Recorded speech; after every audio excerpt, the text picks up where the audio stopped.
Hola chicos, buenas noches. Pues como saben, tenemos hoy programada la clase de la materia de Derecho Procesal Civil. Soy la licenciada Ana Guadalupe González, soy su asesora virtual en esta materia. Espero que todos se encuentren muy bien. Y pues bueno, vamos a ver prácticamente lo que son algunos temas sobre la asignatura y pues puntos claves que deben de conocer dentro de lo que es el derecho procesal civil. De entrada, como conceptos claves, tenemos lo que es el proceso, el cual es la visión abstracta, holística y científica por el cual la jurisdicción responde frente a la petición de las partes y conoce de la acción de los justiciables. Los trámites externos del proceso se denominan procedimiento. Sí es importante poder tener claro los dos conceptos, ya que coloquialmente y comúnmente pueden llegar a confundirse en qué es exactamente lo mismo y pues bueno, vemos en base a esta definición que no lo son. El derecho procesal es instrumental por cuanto se debe observar cada una de las actuaciones judiciales propias del proceso como un medio para hacer efectivo el derecho sustancial y formal por cuanto a que no regula directamente el goce de los bienes de la vida, sino que establece las formas de las actividades que deben de realizarse para obtener del Estado la garantía efectiva del derecho material. Es decir, si no, el Estado tiene la obligación de garantizar el bienestar de sus gobernados. ¿Y cuál es uno de esas vías en el cual el Estado lo puede garantizar? Pues precisamente por todo aquel proceso judicial que se pueda llevar a cabo. El Estado lo va a garantizar en todas las ramas del derecho, como es el procesal civil, el procesal mercantil, el procesal penal, etcétera. Se conoce al derecho procesal civil como la columna vertebral de nuestro derecho. ¿Por qué? Porque de la forma en que se lleva este proceso se derivan las demás, únicamente cambian pues algunos términos, lo que son las legislaciones aplicables a cada una de las materias, pero ahora lo que sí podemos quitar de esta columna vertebral, como se conoció durante muchísimos años, es el derecho penal. ¿Por qué? Porque con las nuevas reformas del sistema actual del derecho penal, lo que es el sistema acusatorio, pues cambia totalmente tanto los procesos como el procedimiento, las etapas, la lexicología y terminología jurídica aplicable. Entonces ya queda fuera esta rama del derecho de todo lo que se conoce como el procesal civil. Pero mediante esta, si lo tenemos en un concepto claro, pues definitivamente podemos tener en cuenta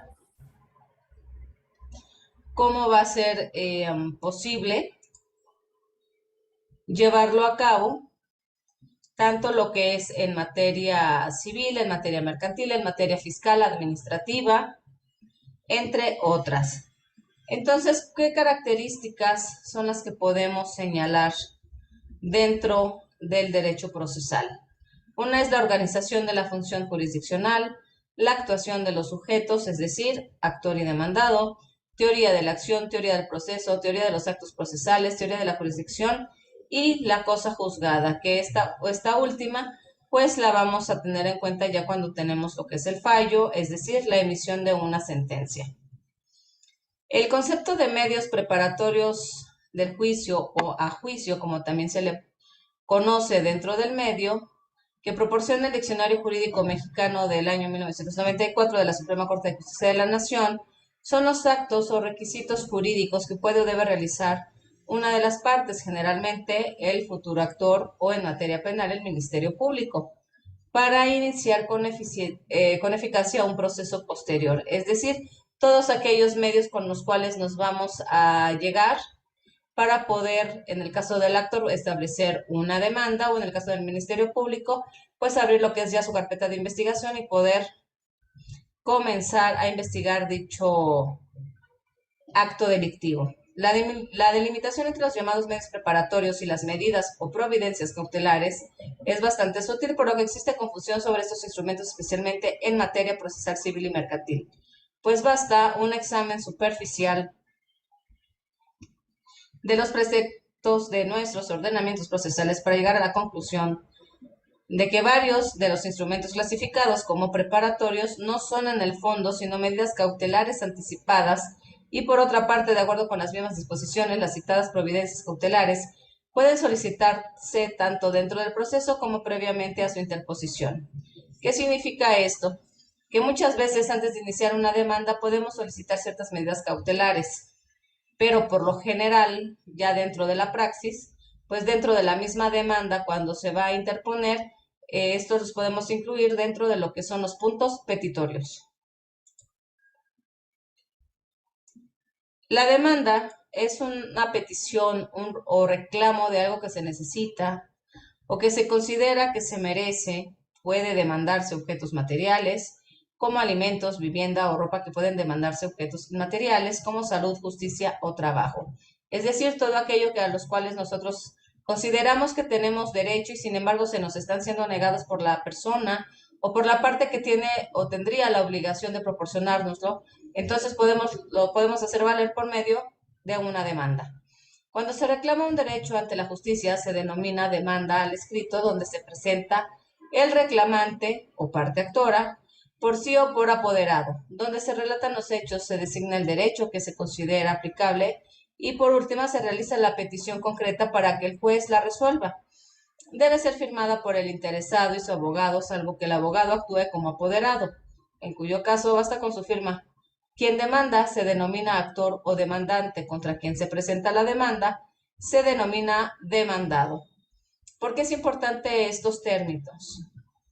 Bueno, es muy común decir que, por ejemplo, en materia penal, también los confundimos y decimos que es un demandante, que es un demandado, y esto es completa y totalmente erróneo, utilizar este tipo de términos, ya que dependiendo la rama del derecho, estos términos pueden variar, aunque se refieran prácticamente a lo mismo, es decir, lo que es en materia civil, mercantil, eh, inclusive laboral, en cuanto a las partes, fiscal, por ejemplo, administrativo, podemos hablar de un demandante y de un demandado o de un actor y un demandado. En materia penal no, esa es una de las grandes diferencias, que aquí ya estamos hablando de una víctima u ofendido y de un presunto responsable o de un indiciado, dependiendo en qué etapa nos encontremos en esa materia. Entonces, no debemos de confundir, porque inclusive en materia penal no podemos hablar ni hacer alusión de que vamos a demandar, de que se va a hacer una demanda, sino se va a iniciar una carpeta de investigación. Ya el término de averiguación previa ya es obsoleto, dadas las reformas constitucionales, a la reforma en materia penal y sobre todo a la nueva justicia que tenemos actualmente en nuestro país. Entonces, si vemos o leemos que tratan de una denuncia o de una querella, inmediatamente nos debemos de remontar a lo que es materia penal. Pero si estamos hablando de una demanda, entonces sí únicamente vale la pena poder especificar sobre qué rama del derecho es la que nos estamos refiriendo. Un ejemplo también pudiera ser en materia de amparo. No vamos a hablar de un actor en este caso, sino de un quejoso. Y esto pues ya nos da la pauta también para saber sobre qué materia nos vamos a referir. Continuando con la diapositiva, pues tenemos que también una de las funciones que tenemos como abogados es la de ser negociadores, ya que podemos intermediar para una conciliación o en su caso también hay instancias legales destinadas para estos procedimientos, los cuales es totalmente válido y legal. Cuando se interponemos una demanda en el mismo juzgado, nos hacen la atenta invitación de llegar a una conciliación antes de continuar tanto con la demanda como continuar con una audiencia. Actualmente también tenemos lo que son los centros de justicia alternativo, los mecanismos alternativos de solución de conflictos conocidos como las MASC, en el cual se invitan a las partes a poder negociar si es que no se puede llegar a algún acuerdo en el mismo juzgado.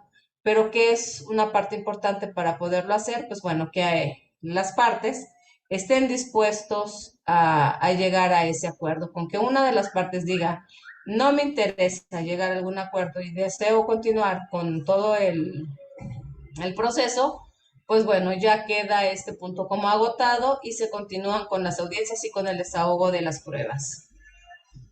Pese a que se ve de una manera muy sencilla la estructura de una demanda, pueden llegar a ser muy complejas la elaboración de las mismas.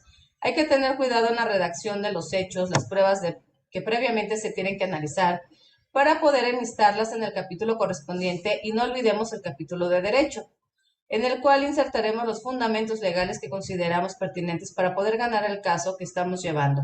Aquí entra lo que hemos venido estudiando como códigos, leyes sustantivas, adjetivas, tratados, etcétera, es decir, todo lo que nos favorezca para esa demanda. Que sí es importante poder resaltar en este capítulo de derechos dentro de la estructura de la demanda, pues es siempre indicar de qué código estamos citando, estamos invocando esos preceptos legales. Lo podemos hacer como una norma sustantiva, que es decir, son el Código Civil, en este caso que es nuestra materia, o en su defecto, el Código de Procedimientos Civiles. Esto con la finalidad de poder diferenciar tanto la norma como de la parte procedimental. ¿Por qué es importante? La carga de trabajo de un juzgado es muy grande. Entonces, si nosotros indicamos de tal a tal artículo del Código Civil, tenemos también que indicar de dónde. Independientemente que la demanda ya tiene una jurisdicción que, por ejemplo, corresponde a cierto municipio o cierta entidad federativa, debemos de hacer alusión que se trata del Código Civil de esa misma entidad. Recordemos que nuestro derecho y cada una de las ramas del mismo se concatenan con otro tipo de leyes. Entonces, si no las especificamos, de entrada nos estaríamos ganando una prevención por parte del juzgado para poder hacer esa aclaratoria. ¿Y qué implica el desahogo de esa prevención? Es más pérdida de tiempo, porque dan 3 días por lo general para que la parte que lo realiza la tenga que desahogar, a su vez que se le dé vista a la parte contraria para que no se violenten sus derechos y quede en estado de indefensión, y también manifieste lo que su derecho convenga. Si no lo realiza, pues entonces ya nos corresponde también ingresar otro escrito para indicar la rebeldía sobre ese auto o acuerdo que emitió el juzgado, esperar a que lo acuerden, y en eso pues ya perdimos prácticamente semana y media o 2 semanas si bien nos va, eso dependiendo de la carga de trabajo del juzgado. Entonces sí es importante que cada vez que ingresemos un escrito, que cada vez que ingresemos una demanda sea lo más detallado y específico posible para no dar cabida a estas prevenciones.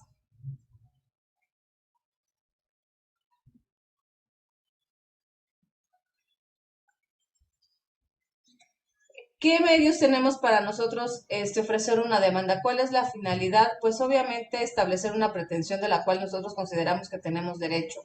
Que la otra persona nos pueda responder, pero a la hora de respondernos va a venir lo que es una reconvención, lo que coloquialmente se conoce como contrademanda.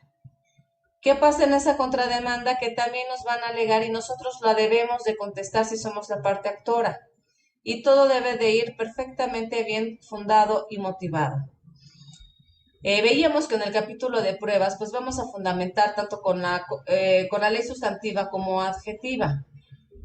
Si solo aplica lo que es el Código Civil, entonces únicamente vamos a invocar estos dos códigos. Pero muy probablemente, y es muy común, que también nos apoyemos de las jurisprudencias.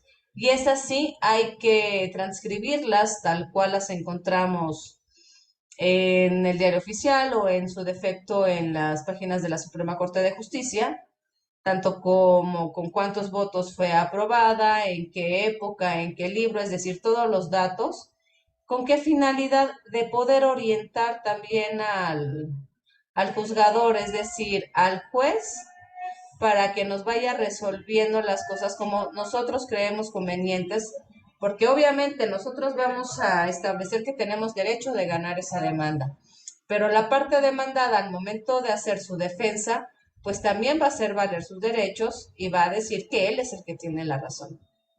¿Cómo vamos a entrar en ese proceso? Pues obviamente por medio de las pruebas, que sean lo más clara posible, que sean lo más verídicas, que sean lo más, que tengan bastante peso para no dar cabida a que nos la puedan refutar. Es decir, que digan es falsa o que no es la prueba idónea la que estamos ofreciendo. Recordemos que en este caso el cliente pues nos va a hacer llegar lo que tiene únicamente. Y nosotros tenemos la obligación de valorarlo, de saber qué nos sirve y cómo lo podemos aplicar. Nosotros somos los que vamos a redactar esa demanda, los que los vamos a fundamentar y a su vez le vamos a dar esa validez jurídica que queremos. Probablemente en alguna narración de los hechos el cliente nos pueda dar 2, 3 renglones y nosotros tengamos que hacer 20.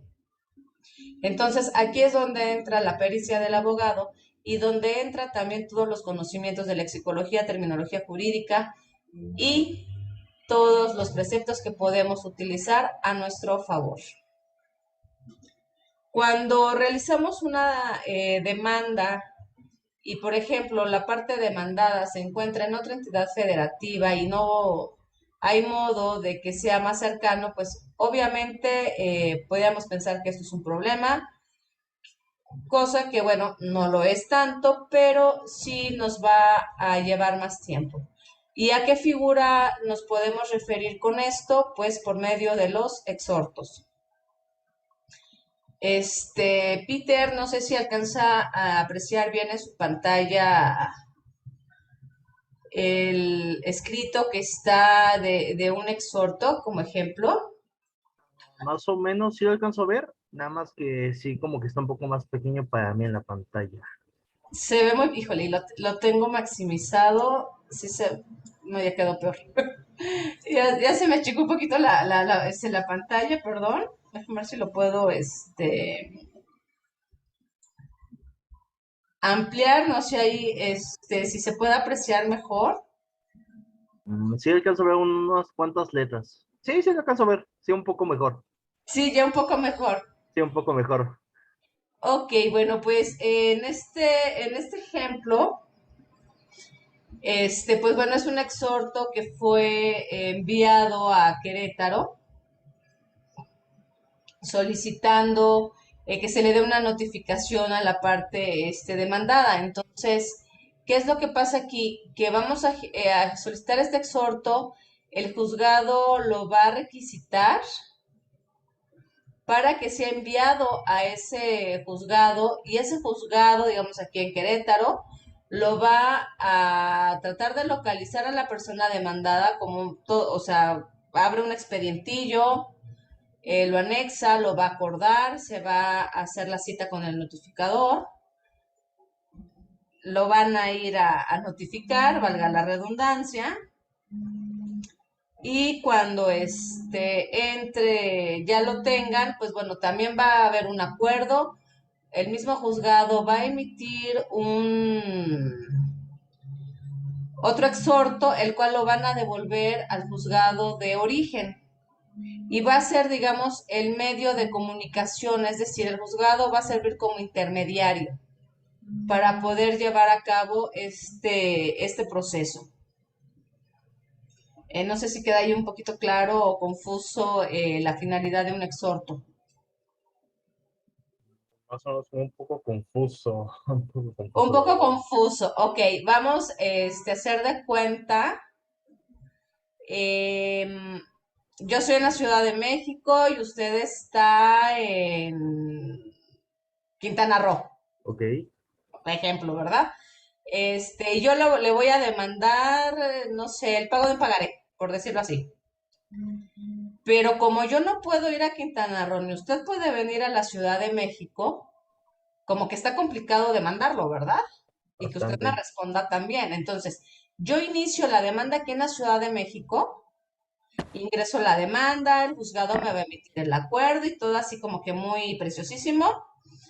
Pero en mi misma demanda, como es foránea el domicilio del emplazamiento, para que usted sea notificado de que está siendo demandado, entonces hay digamos que una oficinita especialista en elaborar esos exhortos.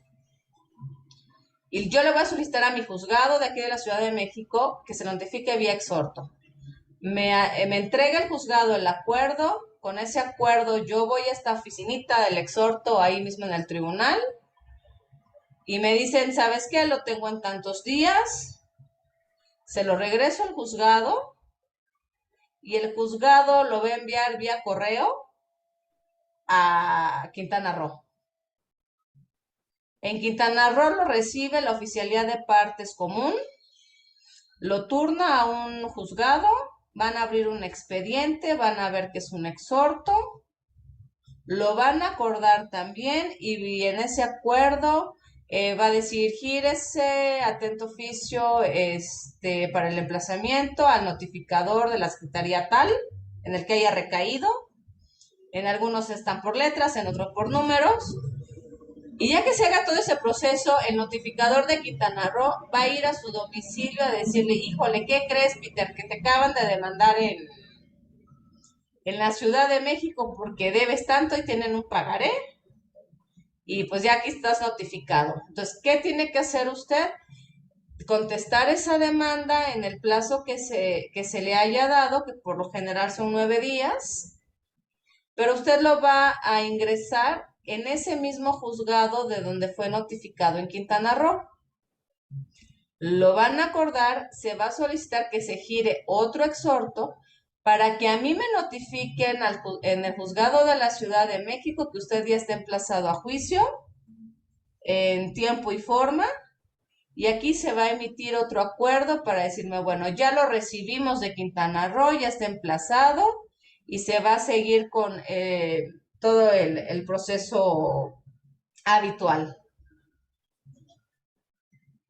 O sea, la van a hacer como que de oficina de correos, por así decirlo, y pues un poquito de mensajeros para que se pueda llevar a cabo esa demanda sin la necesidad ni que yo me traslade a Quintana Roo ni de que usted venga a lo que es la Ciudad de México.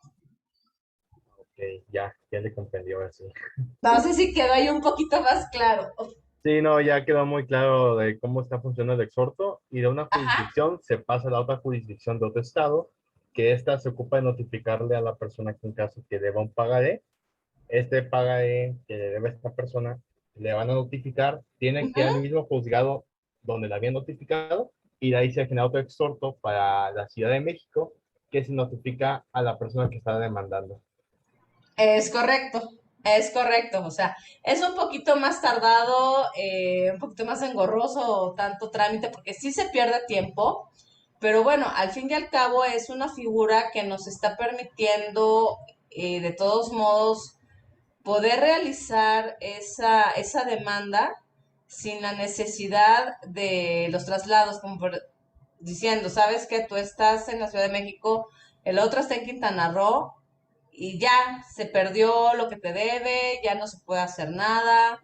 Y eso con cualquier otro tipo de juicios, ¿no? Puede ser divorcio, puede ser alimentos, puede ser cualquier tipo de juicio,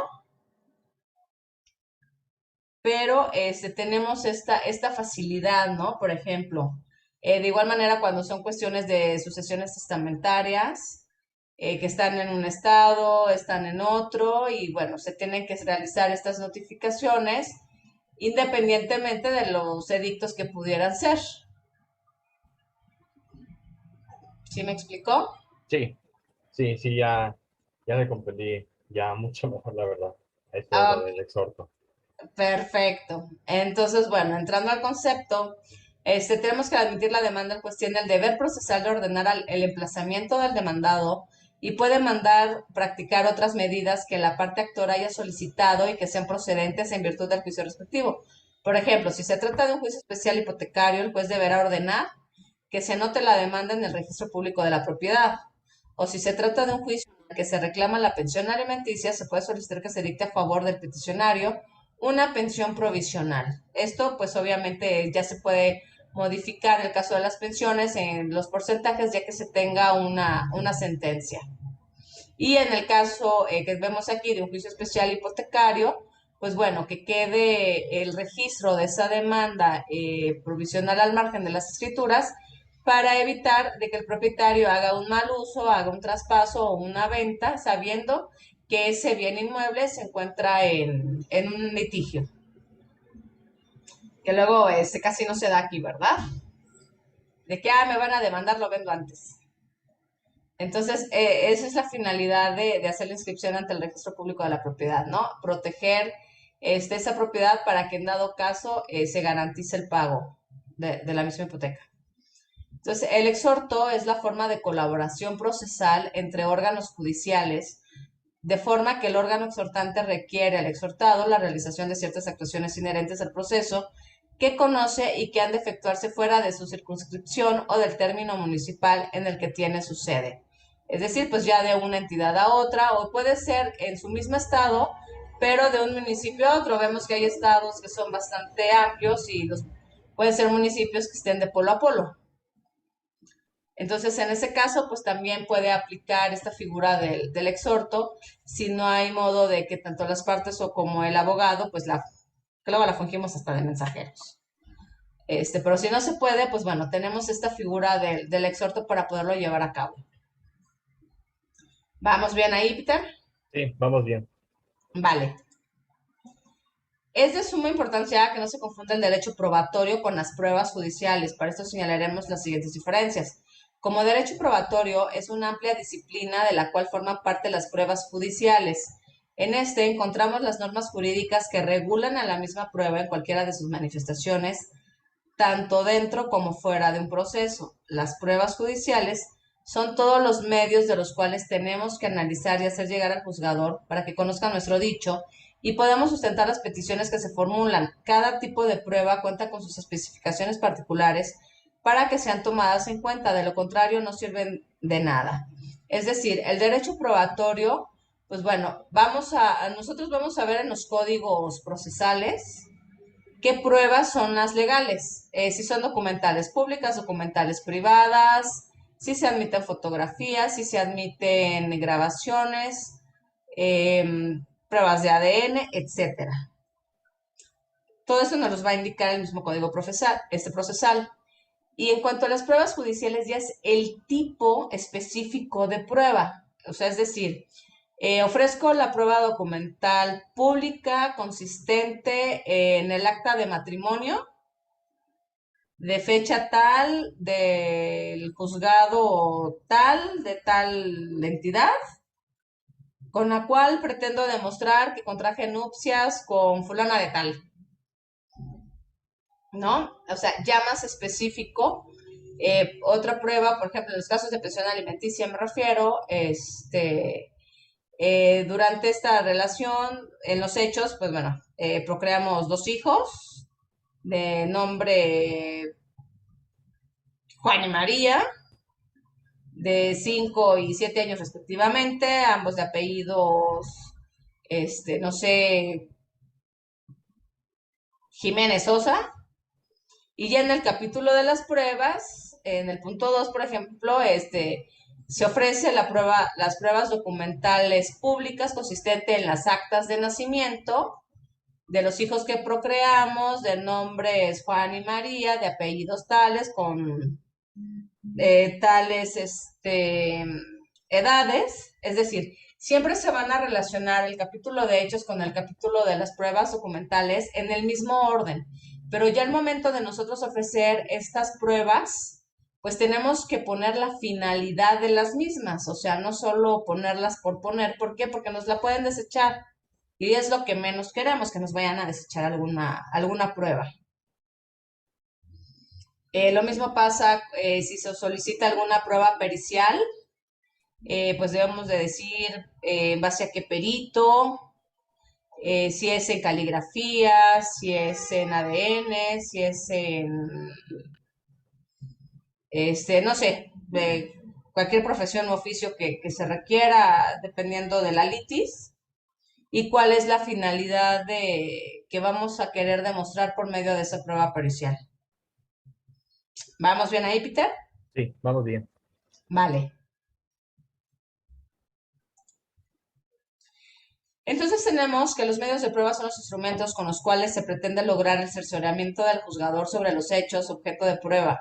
Esos instrumentos pueden consistir en objetos materiales,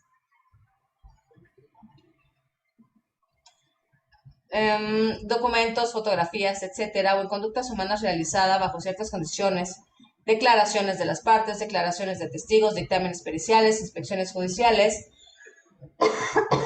etcétera, perdón. Las partes ofrecen las pruebas en las que apoyan los hechos y aunan derechos si se trata de derecho extranjero o de normas consuetudinarias. Si hubo ofrecimiento anterior, es posible la reintegración de lo antes ofrecidos o exhibidos. No siempre se practican pruebas cuando las partes se hallan de acuerdo con los hechos. Después del ofrecimiento procede la admisión o el rechazo de pruebas, y en esta fase se refiere a la existencia de normas generales de pruebas o reglas sobre los medios de prueba en general o a reglas sobre el valor de las pruebas. A continuación, se ha de ordenar la recepción o desahogo de las pruebas admitidas. Previa a su preparación, se procede al desahogo material y jurídico de las probanzas, con apego a los cánones legales. Para el desahogo de las pruebas se requiere de las presentes reglas que nos marca la ley. Como es la recepción y desahogo, se ha de realizar con posterioridad al auto admisorio de probanzas.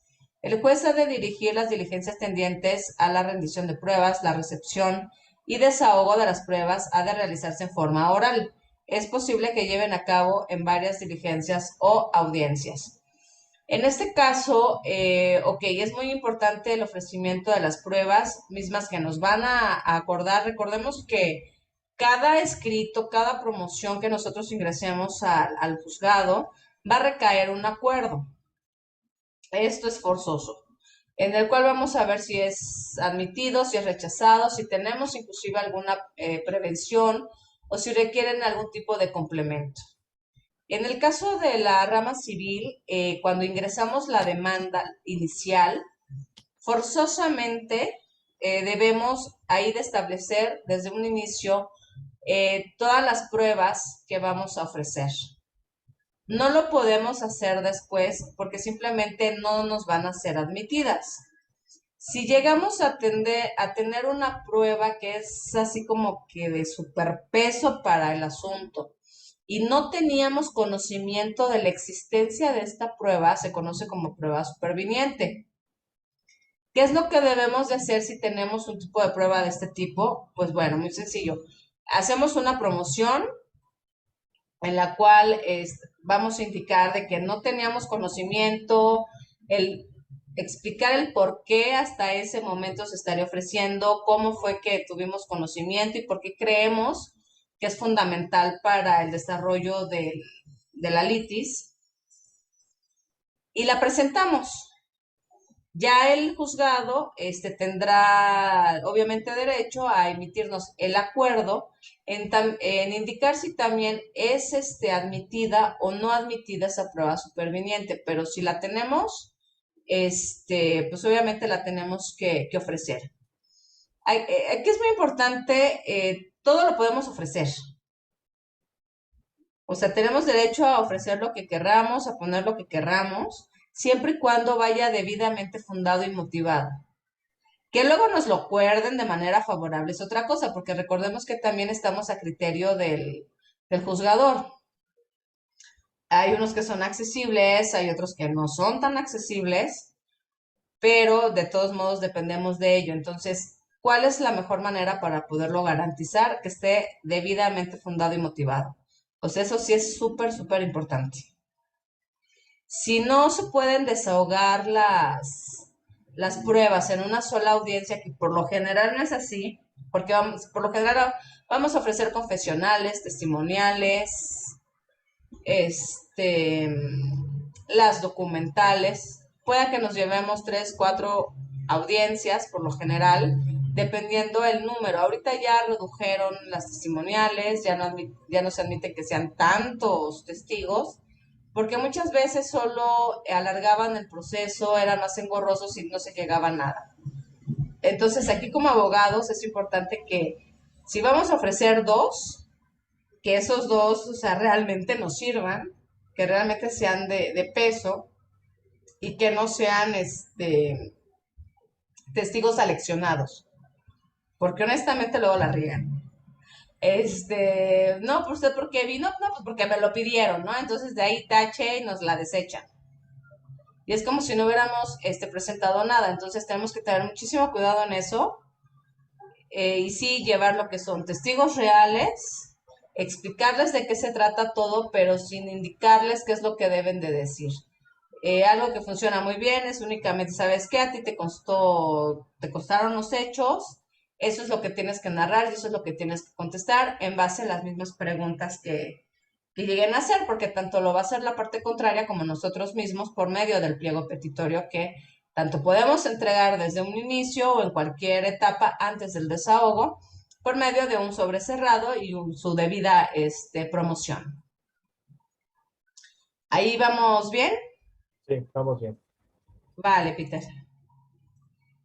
Bueno, aquí entra el tema de la reconvención, que era el término para lo de la contrademanda. Tenemos que es un término judicial que se usa para llamar al proceso en el que el demandado responde a la demanda con otra de igual magnitud o que ataque directamente al demandante.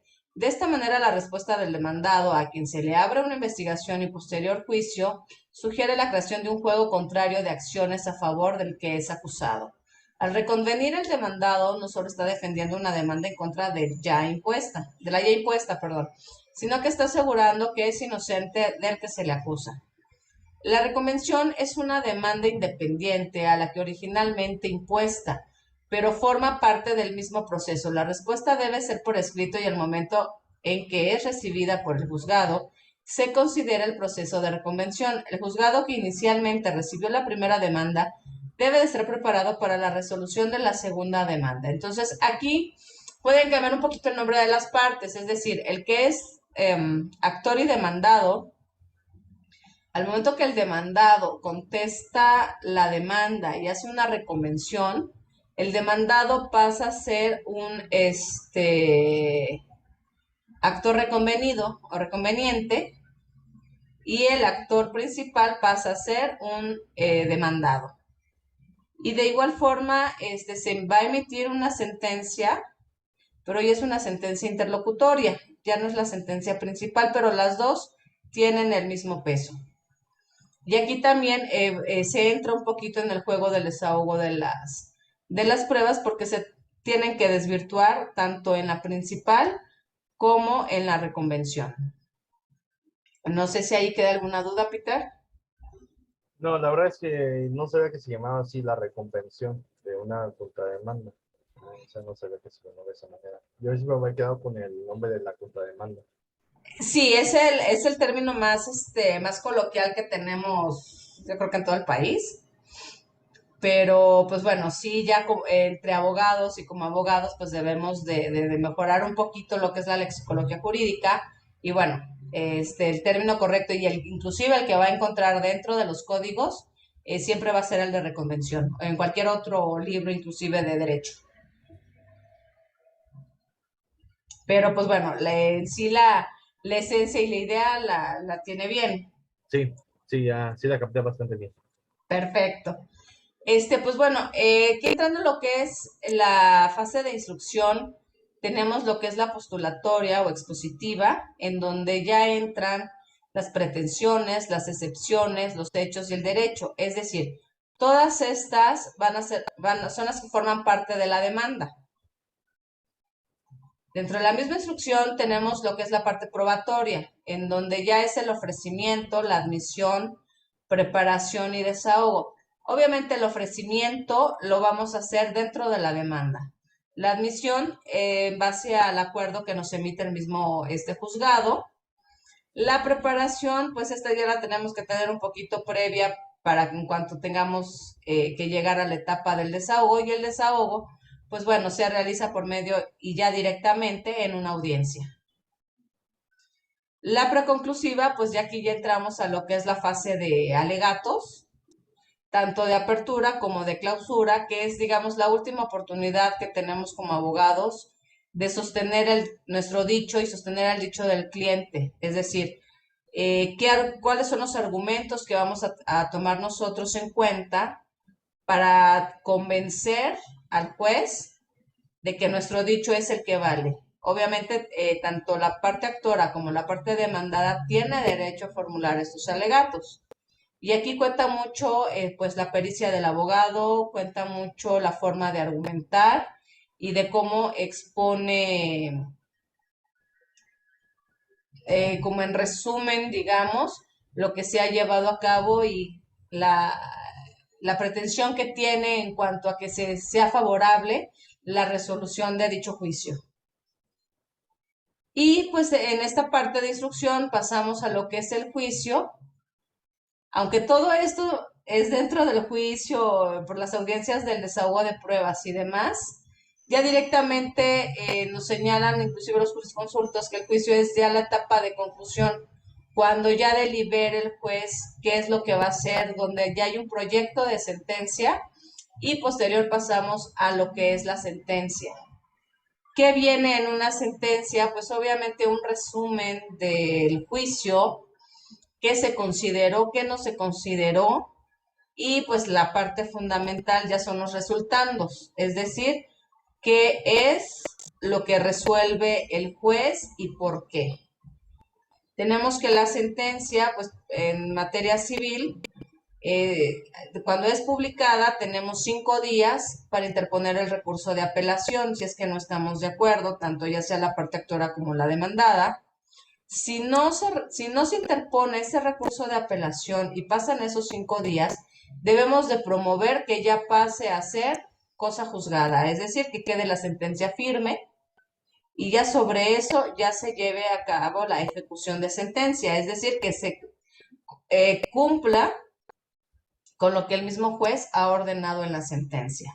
Si se pasa a lo que es cosa juzgada y posteriormente una de las partes quiere apelar, pues simplemente ya no va a poder. Sí se va a emitir un acuerdo en donde decir, ¿sabes qué? Tu término para interponer tal recurso ya feneció, ya no es procedente, puesto que tal fecha ya pasó a ser cosa juzgada. Entonces ya no se puede interponer ningún tipo de recurso. Si se interpone la apelación, esta la recibe el mismo juzgado de primera instancia y la manda a la segunda instancia donde se encuentran las salas, donde ya recibe el expediente el nombre de toca. Con un número diferente, ya no es un juez el que lo realiza, ya son también magistrados quienes van a tomar conocimiento de ello. Y pues bueno, en base a esa apelación, pues ya sea que se devuelva a su estado natural, se confirme o se revoque la sentencia de primera instancia. Si no se está de acuerdo, entonces todavía tenemos el recurso del amparo, siempre y cuando ya se pueda ejercer dentro del mismo término que marca la ley para poderlo interponer. Y entonces ya se vería ante los tribunales de circuito. Y ya si se pierde ahí inclusive en el amparo, pues ya no hay otra instancia en el cual ninguna de las partes pueda recurrir. Pero sí es muy común llegar al amparo y aquí pues ya cambian también el nombre de las personas, que el actor, pues el que lo promueva, pues pasa al término de quejoso. Y ahí ya nos basamos más que nada en lo que es la ley de amparo. Lo que sí es importante cuando hacemos una demanda es que se respete la estructura de la demanda, o sea, que lleve el rubro, que lleve el proemio, que primeramente se dé por autorizadas las personas para conocer del expediente, el domicilio en el cual puede ser notificado, el domicilio en el cual va a ser emplazado la parte demandada, lo que son los hechos, lo que son el capítulo de pruebas, lo que son el capítulo de hechos, los puntos petitorios que deben de ser bastante específicos, la firma al final. ¿Por qué lo comento? porque una ocasión me pasó de que me dijeron, me mandan una demanda que estaba mal estructurada. La verdad, la redacción estaba muy buena, pero estaba muy mal estructurada. No obtuvieron una calificación pues satisfactoria por este hecho. Y me dijeron, es que no me gusta cómo es la estructura de la demanda. Entonces, por eso la cambié. Digo, es que justo es el problema y por el cual está mal. Porque no podemos decir es que no me gusta cómo está y voy a poner la firma en un principio, los hechos al final y después voy a autorizar más al final y voy a cambiar de orden las partes. O sea, esto no lo podemos hacer, no es legalmente viable. Esto si se presenta así en un juzgado, simplemente van a desechar la demanda. Ahora sí que nos guste o no nos guste la estructura de la demanda, la tenemos que cumplir. Ahí sí no hay vuelta de hoja. ¿Dudas que tenga, Peter? No, ninguna, la verdad es que muy claro. No sabía que la estructura de la demanda se tenía que respetar como tal. Pensaba que se podía como cambiar, pero no, o sea, sí todo debe seguir un sistema para tener Ujú, un orden al momento de demandar a la persona.